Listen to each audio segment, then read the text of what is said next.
Okay, class. Shh. I'm giving each group of you a different era of history to research. And the question is, what impact did your era have on the modern world? So Sarah, your group has the ancient Greeks.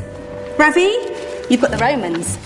And Danny's group gets, yes, a bit of a challenge for you. You get the Middle Ages. Some even call it the Dark Ages. Boring. See how you get on. Yes, miss.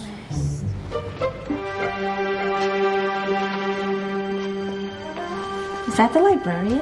I guess so. How are the Dark Ages going to have anything to do with us? Excuse me. Sorry to bother you. What do you want? We need to find out what impact the Dark Ages had on the modern world. Never was a period of history so poorly named. Don't touch. It's priceless.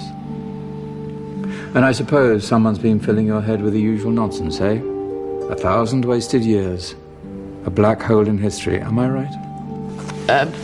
Yeah, sort of. You see, it's always the same. You assume it was all mud, disease, death and destruction, with marauding mobs of barbarians ripping down the good of former civilizations, burning and plundering as they went. Nothing of any worth invented either, eh? Oh, no. Go on, Beofrey. Sorry to bother you. Come on, it's probably not worth it.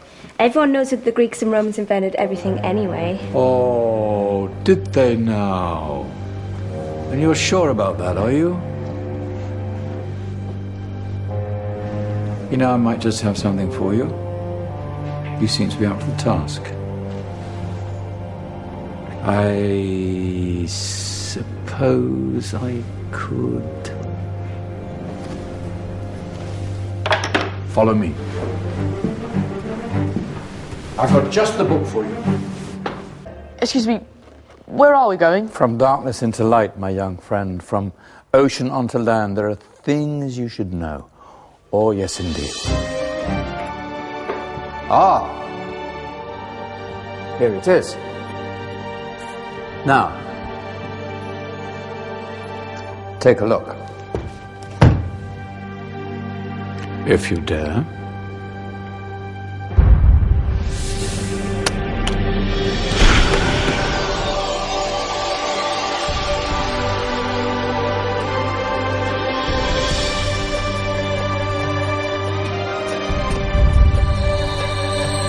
What's going on?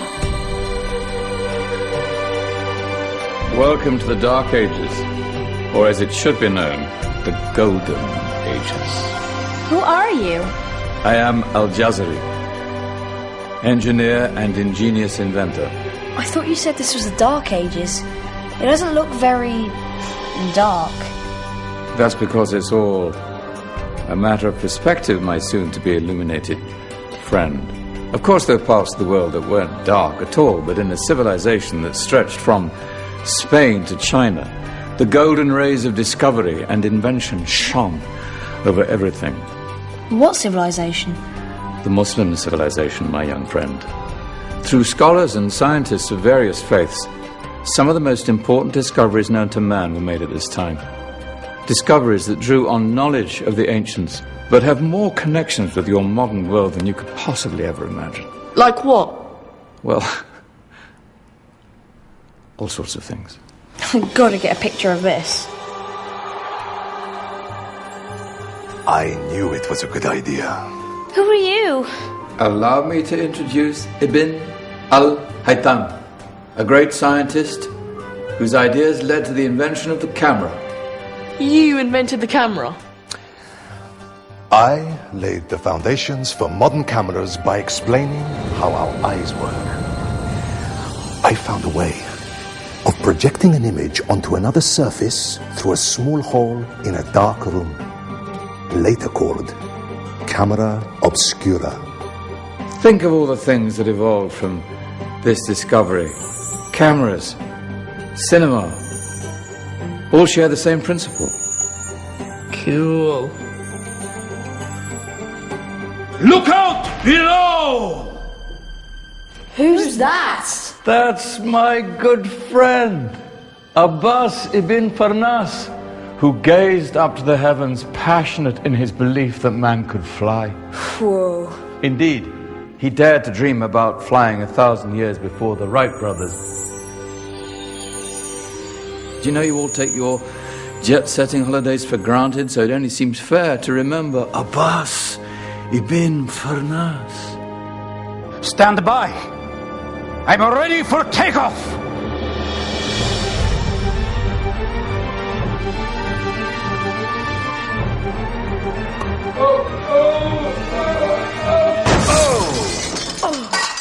You did forget one thing, though. A tail, useful for landing. My back. Is there a doctor in the house? Did someone call? Ah, my old friend, why don't you introduce yourself to my young guests? I am Abul Qasim al-Zahrawi. Many call me the father of surgery. Did you actually do surgery back then? Of course we did. In fact, many of the surgical tools that I invented are still used in your modern hospitals. Excuse me, a patient needs my attention. Scalpel? I think I may need some stitches. In that case, I'll use catgut. Catgut?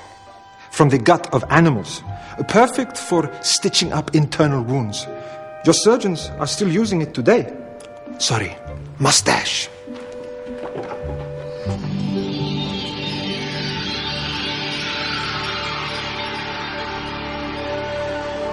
Who's she?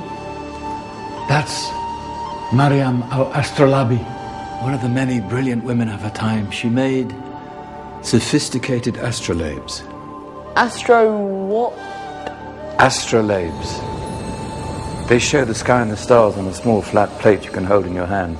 Think of them as ancient calculating or timekeeping devices. Today you have your watch, your compass, satellite navigation, helping people and explorers travel the world.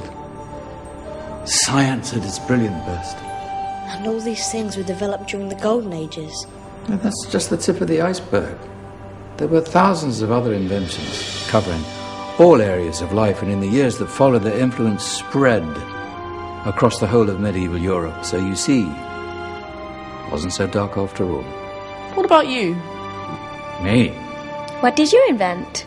Well, I don't want to be big-headed, but I made some groundbreaking advances in engineering. I suppose my most significant discovery converted rotary motion into linear motion using a crank and connecting rod. It's essential in pumps and engines.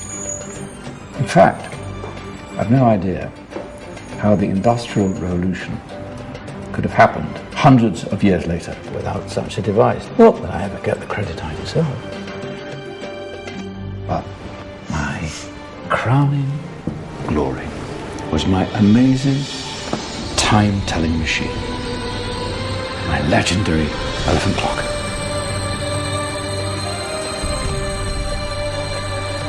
It's a clock. Yes. Dozens of components collected from different cultures around the world. Indian, Greek, Arabian, Egyptian, Chinese. Wow. A United Nations clock. That is pretty cool. Does it actually tell the time? Well, yes, of course. If it wasn't for me, thousands of people would be late for everything. And remember, spread the word. This was a golden age, and I've only shown you a tiny part of this wondrous time. There are countless other scientists and inventions directly connected to your modern world. You're just going to have to find out for yourselves. No, wait. Our intrepid Dark Ages group. You probably had a much harder time finding any connections with the modern world. Actually, miss, that's not strictly true.